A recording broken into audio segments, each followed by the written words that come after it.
Davom etamiz. Ramazon, mehr, muruvvat, ahillik va shukronalik oyi. Ushbu shior ostida yurtimiz bo'ylab ezgulik va saxovat tadbirlari keng quloch yozmoqda. Ijtimoiy himoyaga muhtoj oilalar farzandlari uchun sog'lomlashtirishga qaratilgan jarrohlik amaliyotlari, xayr-ehson iftorliklari tashkil etilmoqda. Ehtiyojmandlarga Ramazon hadyalari ham ulashilmoqda.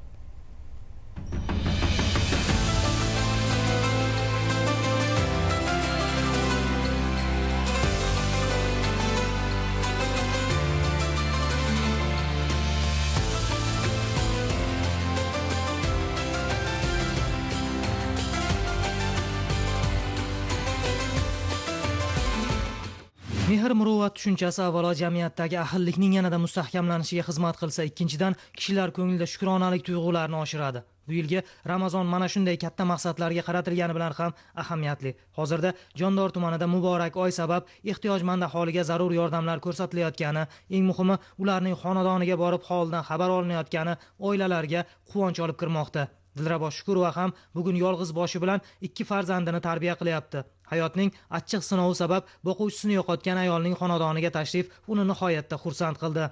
Boquvchim o'tgandilar, to'satdan o'tib qoldilar. 2 nafar farzandi bilan qolganman. Ikkinchisi gruppada nogironlik oladi. Nazoratda davolanib o'tiramiz. Farzandlarimiz katta bo'lib, yurtimizga bir foydasi tegadigan yaxshi farzandlardan bo'lsin. Orzuyim shu, faqat boshimizga shu prezidentimiz sog'-omon bo'lsinlar iloyim. Muborak Ramazon oyida fazilatlar, xayr saxovatlar bo'layotgan bir pallalarda albatta bu haqdorlarni albatta duolari ijobat bo'ladi. Bularning duolarining barakoti bilan yurtimizga tinchligimizni Alloh bardavom qilsin. Mas'ullar faqatgina ehtiyojmand oilalarga quvonch ulashish bilan cheklanishmayapti. Ular ijtimoiy yotoqxonada bo'lganlar, tibbiyot muassasalarida davolanayotganlar holidan xabar olishmoqda. Ramazon oyining mazmun mohiyati, mehr-oqibat, hamjihatlik va mas'uliyat tamoyillari asosida Xatirchi tumanidagi yana bir ehtiyojmand oila Nurbuva Hakimova xonadoni yo'qlandi. Oila ahvoli o'rganildi, oziq-ovqat mahsulotlari ulashildi. Prezidentimizga katta rahmat. Shetib izozlagan uchun, kamtaringan odamlar siylagan uchun. Mohi Ramazon oyida ko'ngillar yanada yaqinlashadi. Insonlar bir-biriga ko'mak berishga shoshiladi. Bu yilgi muborak oy Xatirchi tumani Ikrom Karvon mahallasida yashovchi Matluba Ro'zimrodova uchun ham quvonchli keldi. Nogiron farzandiga shifo istab, borini dori-darmondan orttira olmagan xonadon sohibasi uyida ta'mirlash ishlari boshlab yuborildi.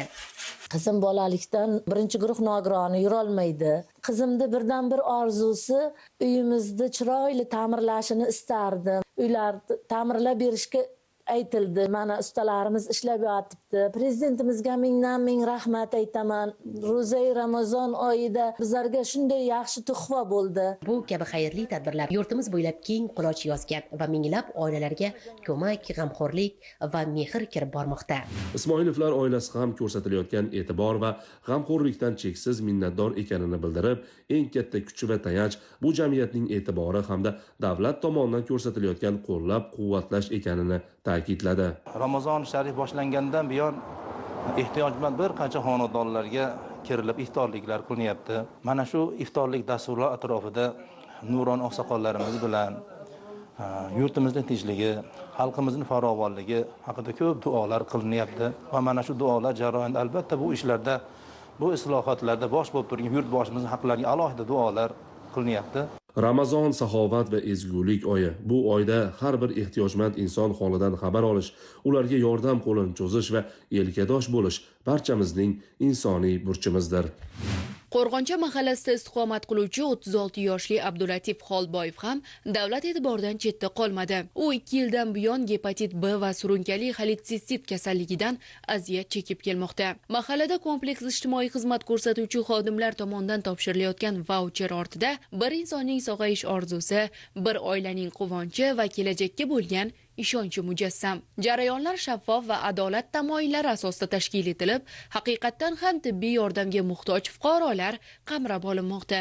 Juda ko'p joylarga bordik, inson yashash uchun kurashaverar ekan. Prezident tomonimizdan berilgan buni Ro'za Ramazon oylarida ko'mak tufayli mana operatsiyamiz qoplanadigan bo'ldi. 66 yoshli buvayda ona esa farzandining sog'ayishini tilab har kuni duoda. Mana shu kunga yetib kelganimizga, mana shu prezidentimizning mana shu qarori chiqqaniga, bu qarordan hayajonlanib, xursand bo'lib, bizga dardimizga shifo topilgandek ko'p xursand bo'lib qolganimizga shukronalar aytdik. Umid qilamiz, Xudo operatsiyalari yaxshi oldimizda yugurib, yelib xizmat qilsin. Prezidentimizning muborak Ramazon oyini munosib tarzda o'tkazish to'g'risidagi qarori ijrosini ta'minlash borasida Farg'ona viloyatida ham ijtimoiy ko'makka muhtoj kishilarni har tomonlama qo'llab-quvvatlashga qaratilgan sa'y-harakatlar amalga oshirilmoqda. Viloyat ko'p tarmoqli tibbiyot markazida nogironligi bo'lgan hamda yordamga muhtoj bir guruh hamyurtlarimizda murakkab jarrohlik amaliyotlari o'tkazildi. Farg'ona viloyat ko'p tarmoqli tibbiyot markazida bugungi kunda bemorimiz bir necha yildan buyon tizza bo'g'imida og'riqli hisobiga harakatsizlikdan aziyat chekib kelgan.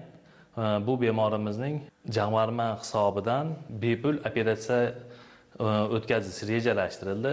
Operatsiya muvaffaqiyatli o'tdi. Muhiddin Hojimatov 70 yoshda. Uni bo'g'in og'riqlari 20 yildan beri qiynab kelar edi. Muhiddin Hojimatovda bepul endoprotezlash amaliyoti o'tkaziladigan bo'ldi. Endi u kasallikdan butunlay tuzaladi.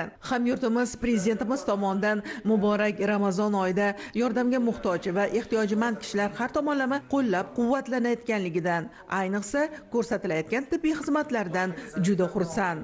Ro'za Ramazon oylarida bepul operatsiya qildirishlar xabar topib, ulug' oylarda sizlar shu operatsiyadan o'tkazamiz deyishganligi uchun keldik. Xudo nasib qilsa bugun yo bo'lmasa ertaga shu operatsiyadan chiqamiz. Avvalo prezidentimizga shukrona, rahmatlar, ulug' kunlarda duolar qilib o'tirishga hozir bo'lib o'tiribmiz. Muborak Ramazon oyida Farg'ona viloyatida murakkab jarrohlik amaliyotlari o'tkazish hamda ijtimoiy ko'makka muhtojlarni davolash ishlarini amalga oshirish rejalashtirilgan. Beshariq tumani dehqon bozori aksiyali jamiyatda ham arzonlashtirilgan savdo yarmarkasi tashkil etilib, yurtdoshlarimizga xizmat ko'rsatmoqda. Erta tongdan oqshomgacha faoliyat ko'rsatayotgan yarmarka peshtaxtalaridan kundalik ehtiyoj uchun zarur bo'ladigan oziq-ovqat mahsulotlari joy olgan. Narxlar ham xaridorlar talabiga mos. Mana dehqon bozorimizda arzonlashtirilgan Mohi Ramazon oyiga yarmarkalar tashkil qilyapti. Bunda xalqimiz juda behand xursand. Prezidentimizdan hamma minnatdor.